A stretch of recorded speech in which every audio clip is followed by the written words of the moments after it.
we are arch enemies. My eldest set me up on a blind date. I lost my mum in COVID. I came home and I said to the kids, this is the guy. She gave me that belief.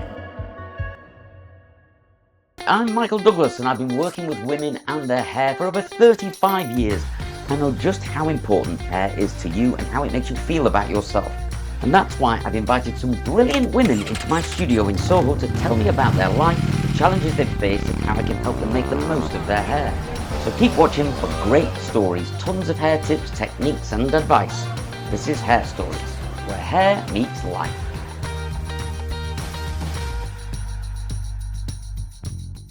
I'm Julia and I live in London. I moved 7 months ago for love. I've got 4 wonderful children and I work for myself. My hair is in need of attention. Since moving to London, I can't do a thing with it. I think it's down to the water. I need Yorkshire water back. When I was younger, I had page boys. Then I had a perm. Wow, it was really curly. I've been following Michael, looking at all the hair clinics, and being a woman of a certain age, I feel my hair's gone a bit thinner, and I just wanted somebody like Michael just to work his magic. Really excited for him to look at my hair and tell me what he thinks. You've got a lot of hair. It's very thick. It is. But I heard you mention earlier that it's got thinner. It has here. Really? Yeah, I feel that just this section of my hair, since going through the menopause, has really gone thinner. I used to love having a bit of lift on the top. On the top, but I just can't get that anymore. You almost need to relearn how to do a new head of hair. You haven't got the old hair that you used to have. I can help you with that today and also help anybody else watching this. I loved my hair. My hair was my crowning glory, really. Yeah.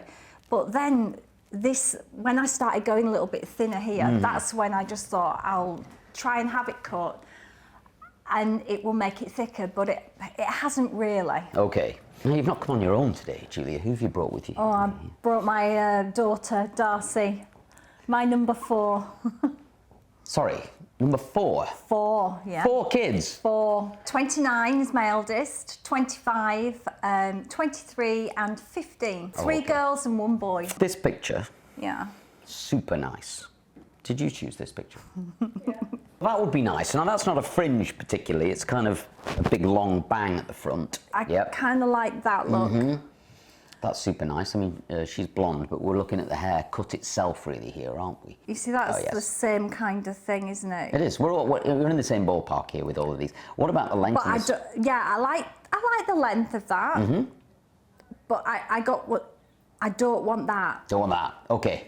Okay, that's what I don't want. She's just shown me a picture of a hairstyle that I created. No, the hairstyle's lovely. Said, I don't want that. It's beautiful. You see how your hair is slightly lighter on the ends? Do you like that? Yeah, that's nice. I quite like to do that on you. I think you've got a little baby regrowth coming through here. See these grey hairs here. And then it's all like one solid colour, yet you have got layers in your hair. Yeah. But the only way you can see these layers is if we just make them a slightly different colour from the layer underneath. So I feel like if we could just shift that by half a shade up, then we'd see a lot more kind of texture and interesting things in your hair, which would be nice. I feel like what I want to do is start by getting rid of your grey bits here and then putting in just a fraction lighter on the ends here, and then we'll start chopping. How does that sound, all right? Amazing, amazing, can't wait. So we're going to do your roots. Now you've had them done by about 2 weeks ago by the looks of things. Yeah, that's right. So what I would say to people out there is the longer you can leave it before you colour your roots, the better. I'm going to colour Julia's hair with Garnier Good. We're going to go with number 3.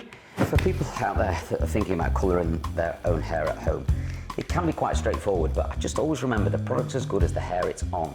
If you don't feel that your hair is in very good condition or you think it's very porous or very dry, then it gets riskier and riskier the more damaged your hair is. So you can see, folks, just how precise I'm having to be with this application so we don't overlap too much. These brushes are very good. You can get them from Amazon or some kind of hairdressing wholesalers, but with regards to applying colour to your own hair or getting your husband or your partner or your friend or whatever to help you apply the colour, These can be very useful, especially when you're dealing with very small regrowths like that. So tell me about your transition from Yorkshire to London. Just so people are aware of that, and Lancashire. So we are arch enemies. Yeah. Because I moved down here in 1994, I think it is, and it took me a long time to get used to London. I'd say 2 years. I was pretty lonely, really, and then for some reason it all fell into place for me. Well, I lived in Yorkshire, in Ilkley. One of my favourite places. I know. The cow and calf and all that jazz. Yeah. Okay. All my children lived up there. And then my eldest set me up on a blind date. Really? Have you ever been on a blind date before? No, okay. No. So terrifying, right? I'd never been, no, and I'd been married for 29 years previously, so okay. This was something that I thought, oh. Yeah. So my eldest daughter was sat in the cafe. Somebody said, oh, your mum might like this guy. Who actually was from Yorkshire but lived in London. Well, he had a house there, but he worked and lived mainly in London. Okay. But would come up to Ilkley. But was from Yorkshire, coincidentally. Originally. Okay. And went to school with my cousin, which I didn't know. So we didn't know each other. No.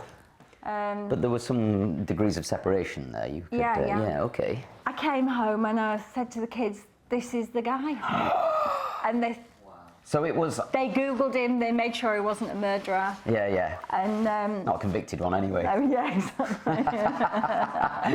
I genuinely didn't think that I would ever be with another fella again. Really? Ever. Yeah. I was... Why did you think that, just out of interest? Did you just think you, well, I was old were done? And I was done. I was quite happy with my life. I had my kids and my work, and I didn't need a man. I think you've got to be happy in yourself. I think you've got to know that you're quite confident and happy within before you can ever move on. Well, there's this idea that came out of a film that might have been Jerry Maguire or something, where he says, you complete me. And it's this idea where you go, no, you're already complete. Yeah. What you actually need to do is find somebody else who's complete. Yeah. And it's this idea that you are a perfect circle, but what you're asking for is another perfect circle, and then the two perfect circles go off together. So it's interesting that you were in a very happy place when this happened. I was in a very happy place. So obviously Darcy is 15, and if we hadn't have moved down, she was starting the GCSEs. Yeah. So I thought, right, well, let's just take the bull by the horns, and we moved down to London.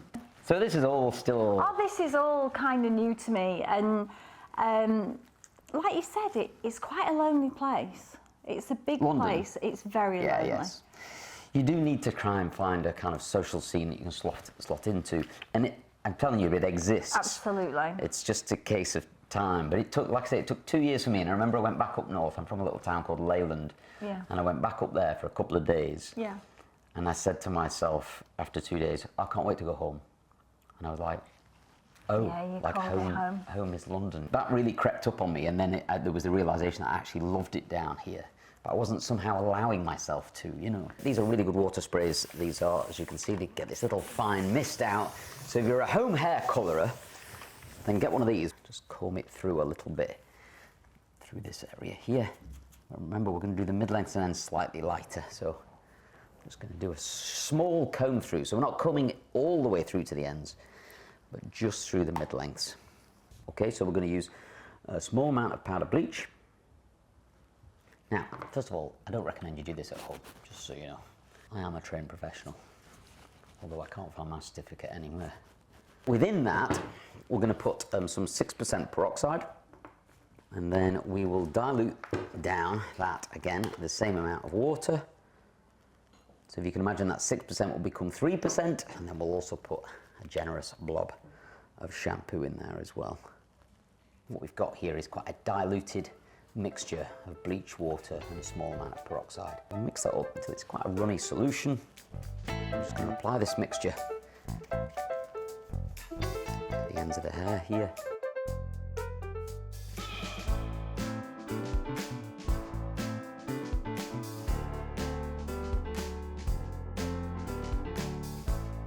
You start to see here just how that's stopped being kind of black and has now started to go to a very rich dark brown.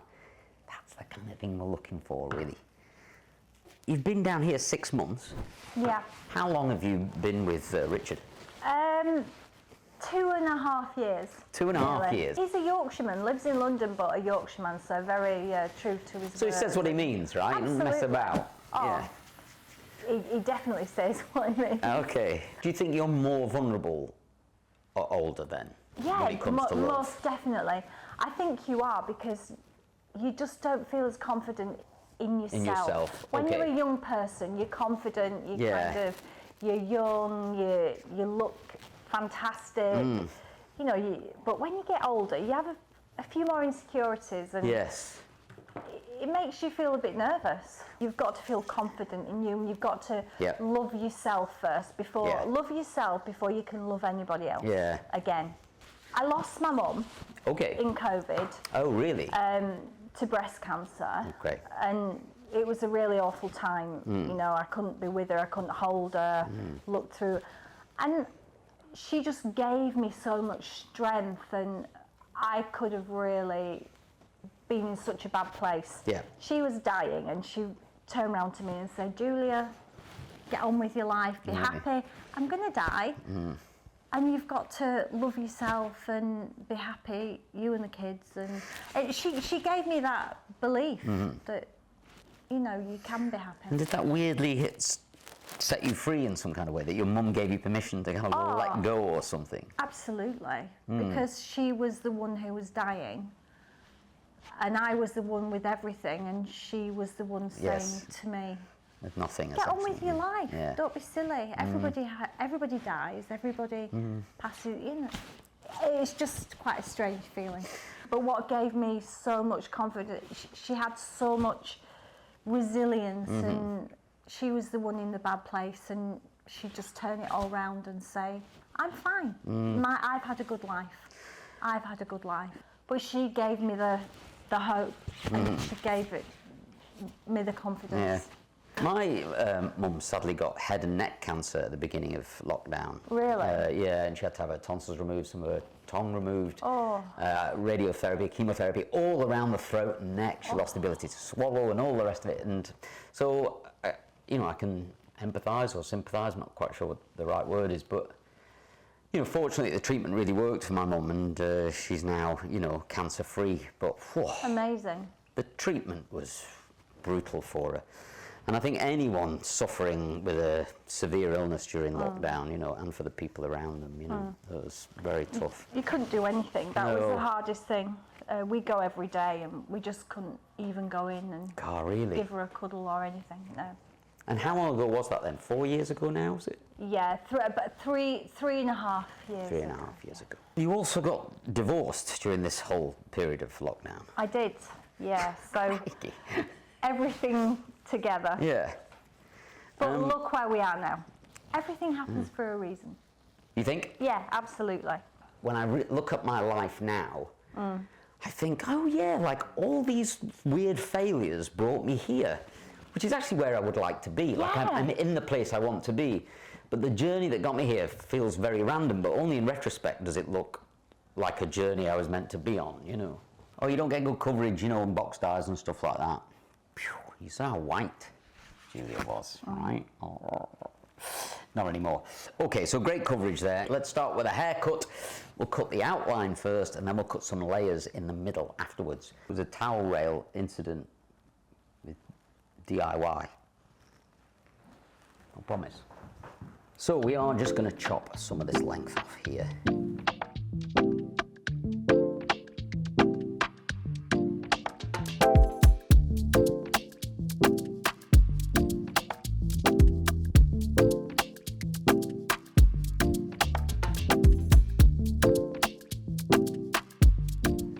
Picking your hair up here, and there is, you can see how kind of brown that is. See the colour or not? So we've got this kind of shatteredness, if that's a word, to the ends there, which when that falls down here as a layer, you know, we'll really start to see some nice softness to the hair and a bit more, more features to it, you know. I know we've spoken before about my mum, but even that's one thing that she never stopped having done a colour on her hair. Yeah. And a hair done. Wow. Even when on she her was dying really poorly. day, on her dying day, Yep. she'd had her hair done and she FaceTimed me, and she'd had her nails painted red and her hair done. Wow. And because I think for a woman, Yeah. your hair's a really, really important thing. Yeah. And it's like you said, you have a bad hair day if you. Yeah. It's awful when your hair isn't going right and when it doesn't feel right. Okay, so we'll bring this forwards a bit here and we're going to start messing about with this bang area around the front. Upwards into a little point here. And then we're going to do the same on this side here.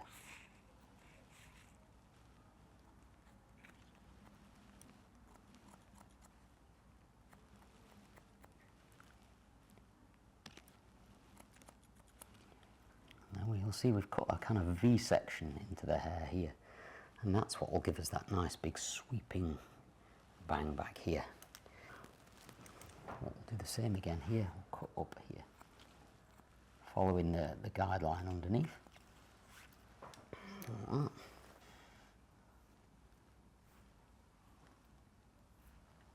Can't wait to see it. Yeah, me too. Great. Let's blow dry.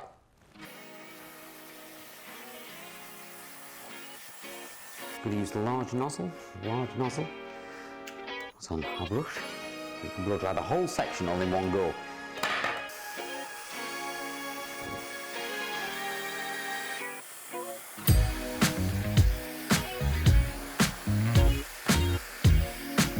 Oh wow! How's that? Gorgeous, beautiful. It's nice, isn't it? This front bit's really good. I'm Gorgeous. so glad you asked for this because Gorgeous. I think it's really flattering on you. The Beautiful. length is great as well. And then we've got these nice little layery bits messing about And the here. colour. Wow. Yeah, the colour's nice, isn't it? I don't know if you can see it because I you're quite can, far I away can, from I the. can see it here. But you've got these nice little goldeny, browny bits there that just Beautiful. pop. Yeah, Do you know you should do this as a job? that'd be quite good. I've been training for a long time. I think we're getting there.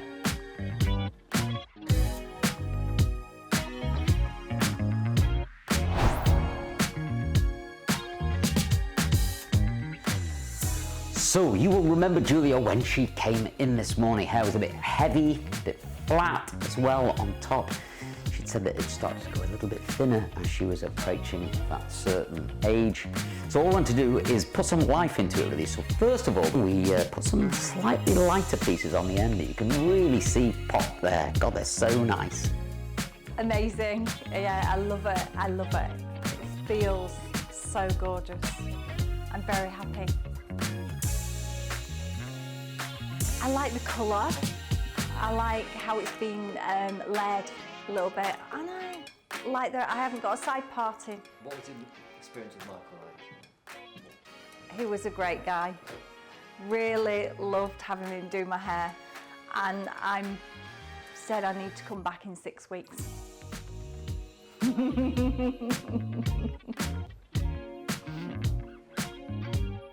Bye. Bye-bye.